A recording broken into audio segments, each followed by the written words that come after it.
அழைக்கிறார் அழைக்கிறார் அன்பார் இன்றே உன்னை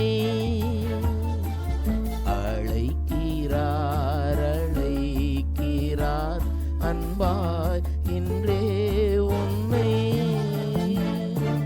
கல்லும் கரையும் கல்வாரி அண்டை கர்த்தர் அழைக்கிறார்.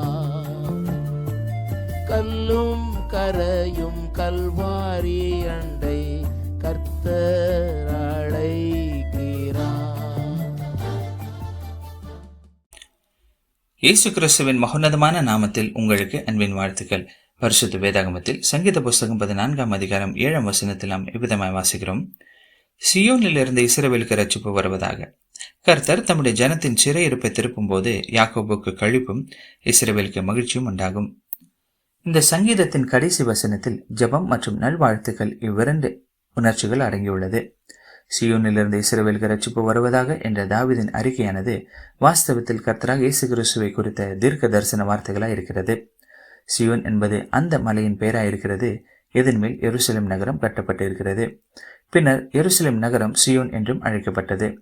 எருசலேம் தாவீதின் நகரம், அதாவது இஸ்ரவேலின் தலைநகரமாய் இருந்தது.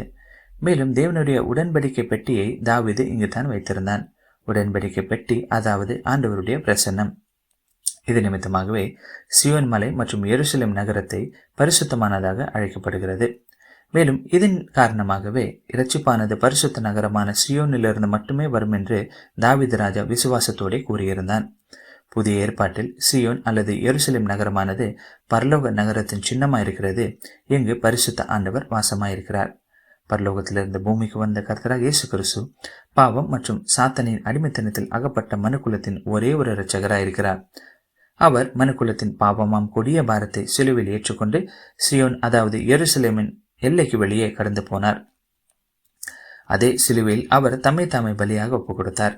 மேலும் மனுக்குலத்தின் இரட்சிப்பின் காரியத்தை பூர்த்தி செய்தார். அவர் மருத்துவரிலிருந்து 3ஆம் நாள் உயிர்த்தெழுந்து இஸ்ரவேலுக்கு மட்டுமல்லாமல் உலகத்தின் எல்லா மனுக்குலத்திற்காக நித்திய ஜீவ வழியை திறந்து வைத்தார். கர்த்தராகிய இயேசு கிறிஸ்து பிறப்பதற்கு ஏறக்குறைய 1000 வருஷங்களுக்கு முன்பு தாவீது கூறிய தீர்க்க தரிசன வசனம் கடைசியில் கர்த்தராகிய இயேசு கிறிஸ்துவில் நிறைவேறியது. யாரெல்லாம் அவர் மேல் விசுவாசம் வைக்கிறார்களோ அவர்களுக்கு பாவ மன்னிப்பு மற்றும் ரட்சிப்பு கிடைக்கிறது.